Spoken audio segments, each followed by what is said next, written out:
నీ జీవితంలో అది అనారోగ్యం కావచ్చు, అప్పులు కావచ్చు, సమస్యలు కావచ్చు, లేదు నీ పిల్లల భవిష్యత్తులు కావచ్చు, మూయబడిన నీ గర్భం కావచ్చు, కోర్టు సమస్యలు కావచ్చు, మనుషుల ద్వారా నువ్వు ఎదుర్కొంటున్నటువంటి పోరాటాలు కావచ్చు, సాతాను చేత పోరాటం అంటే ఎదుర్కొంటున్న పోరాటాలు కావచ్చు.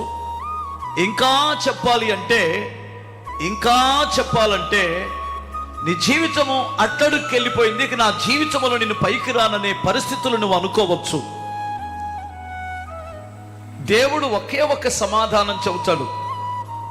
నేను ఎవరినో నీకు తెలిస్తే, నేను నా బలము నా శక్తి నీకు తెలిస్తే, అప్పుడు నీవు నిబ్బరము కలిగి ఉంటావు అన్నట్టు మాట్లాడుతున్నాడు. నేను సర్వశక్తి గల దేవుడును అని.